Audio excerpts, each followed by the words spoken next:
আজকে এই গভীর বিশ্লেষণে আমরা এমন একটা ভূ রাজনৈতিক ধারণার গভীরে ঢুকতে যাচ্ছি যা শুরু হয়েছিল নিতান্তই আত্মরক্ষার একটা মরিয়া কৌশল হিসেবে। হ্যাঁ, আর কালের আবর্তনে সেটাই কিন্তু বিশ্ব রাজনীতির অন্যতম শক্তিশালী এক আধিপত্যের হাতিয়ারে পরিণত হয়েছে। একদম ঠিক। মানে আমি মনরো ডকট্রিন বা মনরোর নীতির কথা বলছি।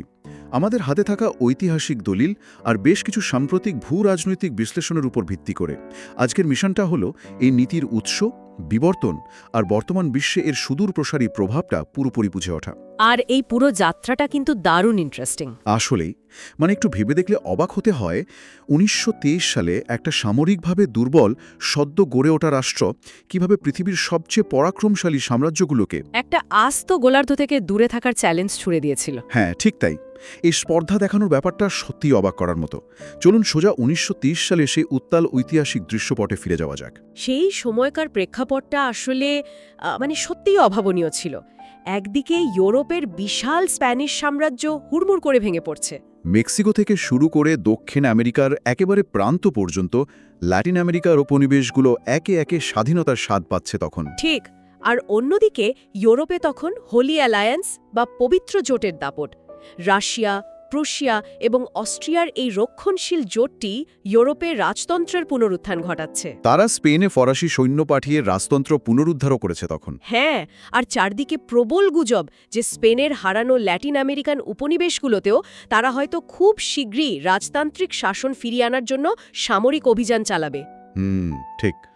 সেই মুহূর্তেই আবার উত্তর দিক থেকে আরেক বিপদ ঘনিয়ে আসছিল। রাশিয়ান সাম্রাজ্য শুধু ইউরোপে থেমেছিল না। না, তারা সেন্ট পিটার্সবার্গ থেকে সাইবেরিয়া হয়ে আলাস্কা পার হয়ে উত্তর আমেরিকার প্রশান্ত মহাসাগরীয় উপকূল ধরে ক্রমশ দক্ষিণ দিকে অগ্রসর হচ্ছিল। মানে তারা বর্তমানের ওরেগন অঙ্গরাজ্য পর্যন্ত নিজেদের এলাকা বলে দাবি করে বসে। এবার ভাবুন সে সময়কার আমেরিকার কথা, বয়স মাত্র ৪৭ বছর। সেনাবাহিনী বলতে গেলে বেশ ছোট। হ্যাঁ, নৌবাহিনী একেবারেই নড়বড়ে, আর অর্থনীতিও খুব একটা পোক্ত নয়। এই তরুণ এবং সামরিক দিক থেকে দুর্বল আমেরিকার জন্য কিন্তু পরিস্থিতিটা স্রেফ একটা ভূরাজনৈতিক মাথাব্যথা ছিল না, বরং এটা ছিল টিকে থাকার এক চূড়ান্ত লড়াই। অস্তিত্বের সংকট যাকে বলে। একদম। ইউরোপীয় শক্তিগুলো যদি কোনোভাবে ল্যাটিন আমেরিকাকে আবার নিজেদের কবজায় নিয়ে নিত, তবে আমেরিকা আক্ষরিক অর্থেই চারপাশ থেকে অত্যন্ত শক্তিশালী এবং শত্রুভাবাপন্ন সাম্রাজ্যবাদী প্রতিবেশী দিয়ে ঘেরা হয়ে পড়ত। আর এই চারদিক থেকে ঘেরে ফেলার ভয়টাই ছিল আসল চালিকা শক্তি। কারণ একটা সদ্য গড়ে ওঠা প্রজাতন্ত্র কখনোই চাইবে না তার দোরগোড়ায় ইউরোপীয় রাজতন্ত্রের শক্তিশালী সামরিক উপস্থিতি থাকুক। এতে করে আমেরিকার নিজস্ব বাণিজ্য পথ, পশ্চিম দিকে সীমানা বাড়ানোর পরিকল্পনা আর দীর্ঘমেয়াদী নিরাপত্তা সবকিছুই চরম হুমকির মুখে পড়ত। আর ঠিক এই অস্তিত্ব সংকটের জায়গাটি থেকেই মনরো ডকট্রিনের মতো একটা সাহসী ঘোষণার পটভূমি তৈরি হয়। আমেরিকার নেতাদের সামনে আসলে বিকল্প খুব একটা ছিল না। তাদের এমন একটা অবস্থান নিতে হতো যা ইউরোপকে পরিষ্কার বার্তা দেবে। কিন্তু মজার ব্যাপার হলো, এই ইউরোপীয় শক্তিগুলোকে দূরে রাখার নীতির যে প্রস্তাবনা, সেটা কিন্তু একদম শুরুতে একা আমেরিকার মাথা থেকে আসেনি। আচ্ছা, বিষয়টা একটু বিশ্লেষণ করা যাক। এই জায়গাতেই তৎকালীন ব্রিটিশ পররাষ্ট্রমন্ত্রী জর্জ ক্যানিংয়ের ভূমিকাটা চলে আসে। হ্যাঁ, তিনি আমেরিকার কাছে একটা যৌথ অ্যাংলো আমেরিকান ঘোষণার প্রস্তাব নিয়ে এসেছিলেন।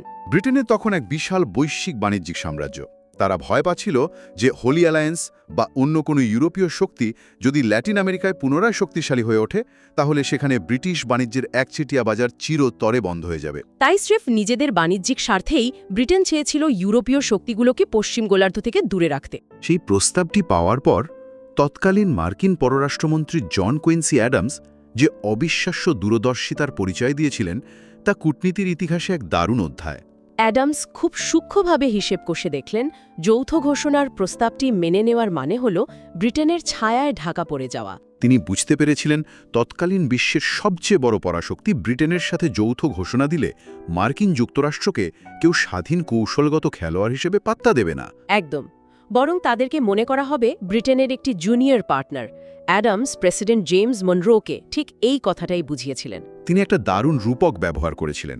বলেছিলেন, আমেরিকাকে তখন দেখতে লাগবে একটি শক্তিশালী ব্রিটিশ যুদ্ধজাহাজের পেছনে দড়ি দিয়ে বেঁধে রাখা ছোট একটা নৌকা বা ককবোটের মতো। এই ব্রিটিশ জাহাজের পেছনে চলা ককবোট হতে না চাওয়ার তীব্র আত্মসম্মান বোধ থেকেই সিদ্ধান্ত হয় আমেরিকা একাই এই ঘোষণা দেবে। সেই একতরফই ঘোষণার ফলশ্রুতিতে 1823 সালের 2 ডিসেম্বর প্রেসিডেন্ট মনরো কংগ্রেসে তার বার্ষিক ভাষণে ঐতিহাসিক এই ডক্ট্রিনটি উপস্থাপন করেন।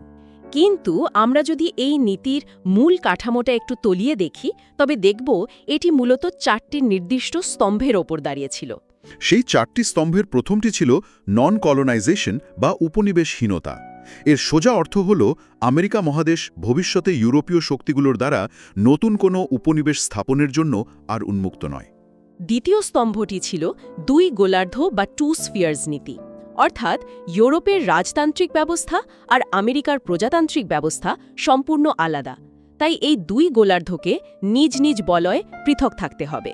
আর তৃতীয় স্তম্ভটি ছিল অহস্তক্ষেপ বা নন ইন্টারফারেন্স নীতি। হ্যাঁ, এর মাধ্যমে মার্কিন যুক্তরাষ্ট্র প্রতিশ্রুতি দেয় যে তারা ইউরোপীয় দেশগুলোর অভ্যন্তরীণ বিষয় বা তাদের নিজেদের মধ্যকার কোনো যুদ্ধে নাক গলাবে না। আর বিনিময়ে তারা চতুর্থ স্তম্ভটির দাবি করে, যা হল সার্বভৌমত্ব রক্ষা, অর্থাৎ ল্যাটিন আমেরিকার সদ্য স্বাধীন দেশগুলোকে নিয়ন্ত্রণ বা শাসন করার যে কোনো ইউরোপীয় প্রচেষ্টাকে মার্কিন যুক্তরাষ্ট্রের শান্তি ও নিরাপত্তার প্রতি সরাসরি হুমকি হিসাবে বিবেচনা করা হবে। কিন্তু এখানে সবচেয়ে আশ্চর্যের বিষয় হল এই ঘোষণাগুলোর ভাষা যতটা কড়া ছিল, বাস্তবে এর পেছনে সামরিক জোর ছিল ততটাই শূন্য। সে সময়ে এটি কোনো সামরিক প্রতিশ্রুতি ছিল না, কারণ তা রক্ষা করার মতো নৌবহর বা সেনা আমেরিকার ছিল না। ল্যাটিন আমেরিকার দেশগুলোকে সুরক্ষার জন্য কোনো সামরিক জোটও তৈরি করা হয়নি, এমনকি উপকূলে কোনো টহলও ছিল না। ঠিক, এটি ছিল মূলত একটি নিখুঁত কূটনৈতিক কৌশল। মনরো তার ভাষণে সরাসরি কোনো সামরিক ব্যবস্থার কথা উচ্চারণও করেননি। তিনি অত্যন্ত চতুরতার সাথে বলেছিলেন যে কোনো হস্তক্ষেপকে আমেরিকার প্রতি বন্ধুত্বহীন আচরণ হিসেবে দেখা হবে। কূটনৈতিক ভাষায় এটি ছিল ভবিষ্যতের সম্ভাব্য সংঘাতের একটি প্রচ্ছন্ন সংকেত মাত্র। দুর্বল হয়েও প্রবল ইচ্ছাশক্তি আর আত্মবিশ্বাসের জোরে পরাশক্তিগুলোর চোখে চোখ রেখে কথা বলার একটা অসাধারণ দৃষ্টান্ত ছিল এই ঘটনা। অবশ্যই এখানেই বিষয়টা সবচেয়ে আকর্ষণীয় হয়ে ওঠে, কারণ সময়ের সাথে সাথে যখন আমেরিকার সামরিক ও অর্থনৈতিক শক্তি সত্যিই বাড়তে শুরু করল, তখনই ডক্ট্রিনের প্রয়োগ আর কেবল কূটনৈতিক ভাষার মধ্যে সীমাবদ্ধ থাকল না। এটি ধীরে ধীরে একটি সম্প্রসারণবাদী হাতিয়ারে রূপ নিতে শুরু করল। ঐতিহাসিক ঘটনা প্রবাহে চোখ রাখলে দেখা যায় 1845 থেকে 1848 সালের মধ্যে প্রেসিডেন্ট জেমস পোল্ক এই মনরো ডক্ট্রিনের দোহাই দিয়েই মেক্সিকোর সাথে এক বিশাল যুদ্ধে জড়িয়ে পড়েন। পোল্কের যুক্তি ছিল, অন্য কোনো শক্তি যেন এই অঞ্চলে নাক না গলায়, তাই আমেরিকাকেই পুরো মহাদেশে নিজেদের নিয়ন্ত্রণ প্রতিষ্ঠা করতে হবে। এই যুক্তিতেই তারা টেক্সাস, ক্যালিফোর্নিয়া এবং নিউ মেক্সিকো দখল করে নেয়। মজার ব্যাপার হল, তৎকালীন এক তরুণ মার্কিন কংগ্রেস সদস্য পোল্কের এই সম্প্রসারণবাদী আগ্রাসনের তীব্র বিরোধিতা করেছিলেন। হ্যাঁ, আর সে তরুণ সদস্যের নাম ছিল অ্যাব্রাহাম লিঙ্কন। তিনি বুঝতে পেরেছিলেন আত্মরক্ষার নীতি কিভাবে পররাজ্য গ্রাসের অজুহাতে পরিণত হচ্ছে। এরপর তো পরিস্থিতি আরও চরম আকার ধারণ করে। 1895 সালের দিকে ভেনেজুয়েলা এবং ব্রিটেনের মধ্যে সীমানা নিয়ে এক বিবাদ দেখা দেয়। তখন মার্কিন পররাষ্ট্রমন্ত্রী রিচার্ড ওলনি সরাসরি ব্রিটেনকে রীতিমতো ধনক দিয়ে বসেন। তিনি চরম ঔদ্ধত্যের সাথে ঘোষণা করেন যে এই মহাদেশে মার্কিন যুক্তরাষ্ট্রের হুকুমই হল আইন। এই একটা বাক্যেই বোঝা যায় মনরো ডক্ট্রিন 1823 সালের সেই প্রতিরক্ষামূলক খোলস ছেড়ে বেরিয়ে এসে পুরোপুরি একটি আধিপত্যবাদী নীতিতে পরিণত হয়েছিল। এখানে যে বিষয়টা সবচেয়ে চমকপ্রদ তা হল মনরো ডক্ট্রিনের মূল চরিত্রটিকে আন্তর্জাতিক সম্পর্কের অন্য বড় নীতিগুলোর সাথে মিলিয়ে ফেললে চলবে না।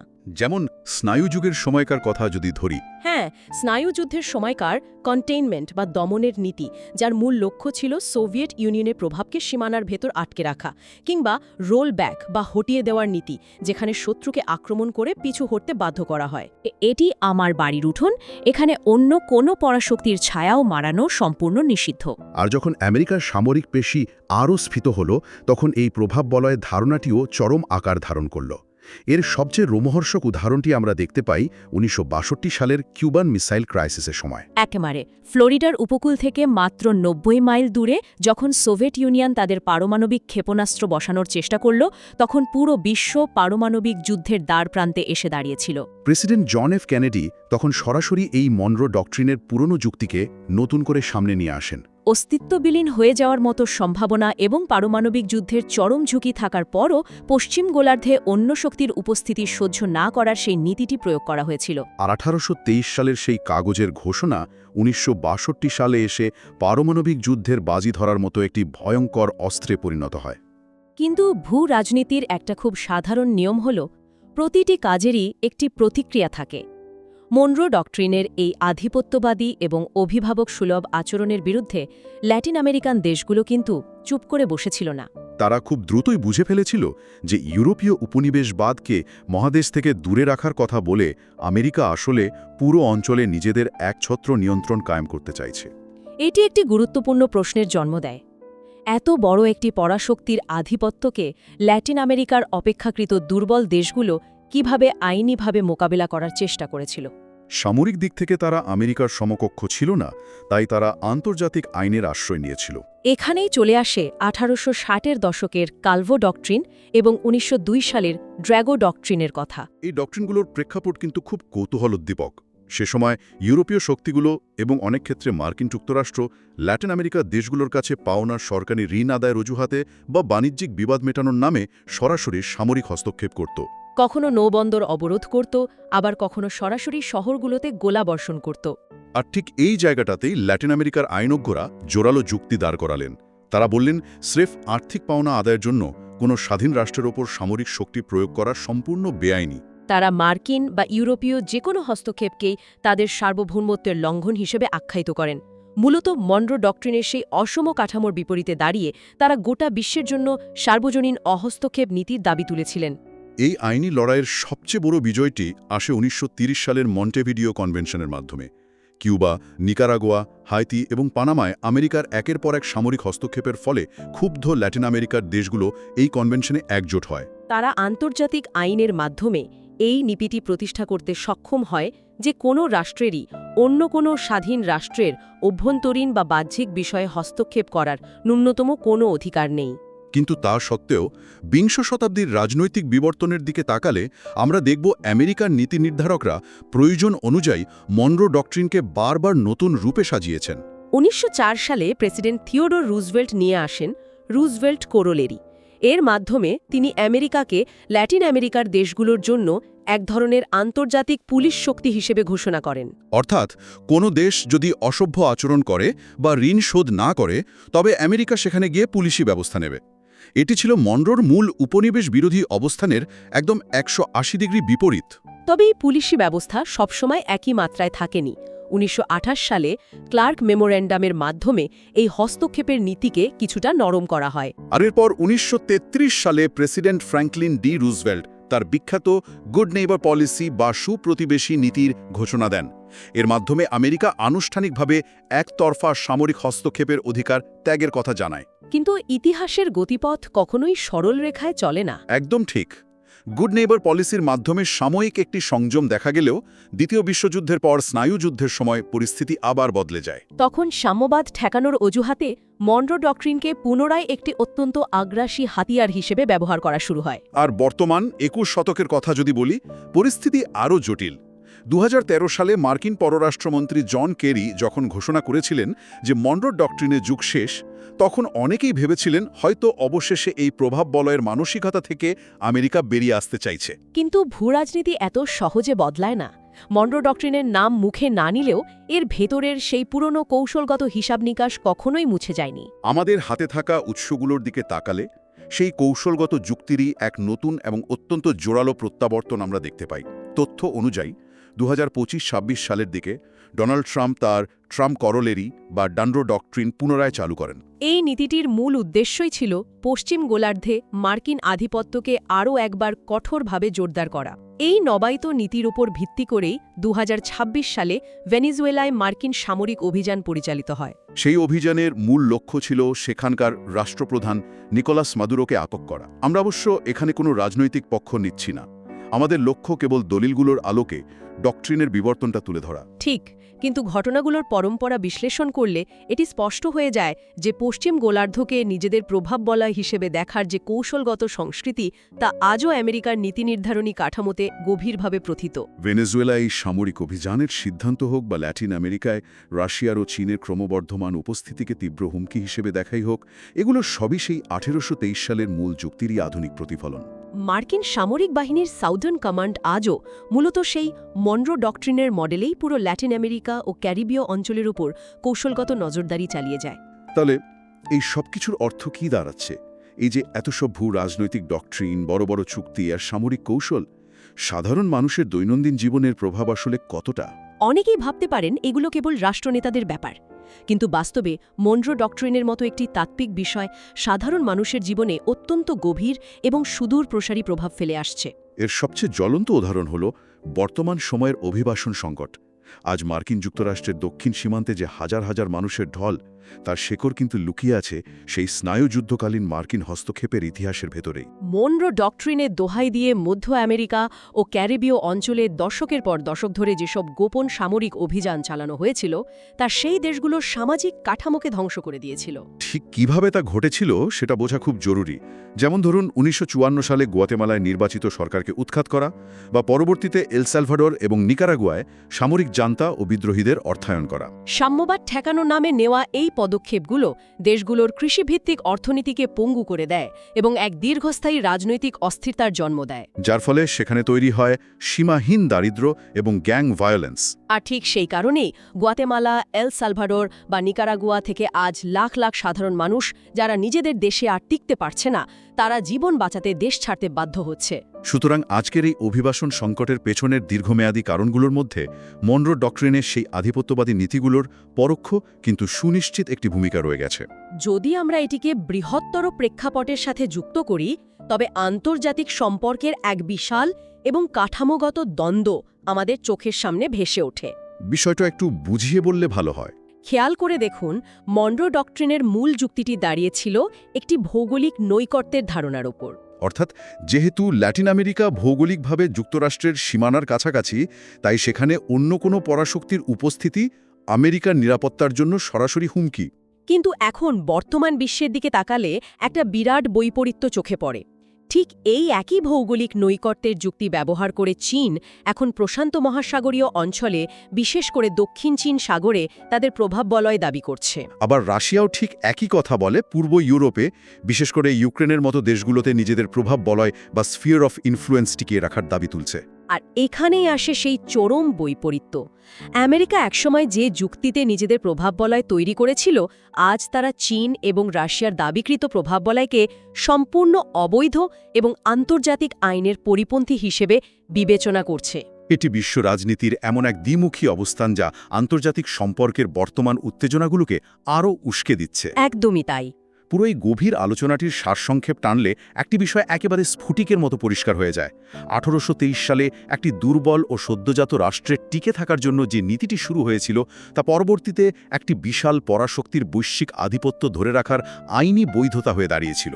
এর মাধ্যমে আমেরিকা নিজেদের গোলার্ধ থেকে ইউরোপীয় সাম্রাজ্যবাদীদের বিতাড়িত করেছিল ঠিকই, কিন্তু সেই একই গোলার্ধের ভেতর নিজেদের নিরঙ্কুশ এবং অনেক ক্ষেত্রে নিপীড়নমূলক ক্ষমতার চর্চাও করেছিল। আজকের আলোচনা থেকে বিদায় নেওয়ার আগে মনরো ডক্ট্রিন নিয়ে আমরা এতক্ষণ যা যা জানলাম তার উপর ভিত্তি করে একটা সম্পূর্ণ নতুন এবং দারুণ চিন্তার খোরাক রেখে যেতে চাই।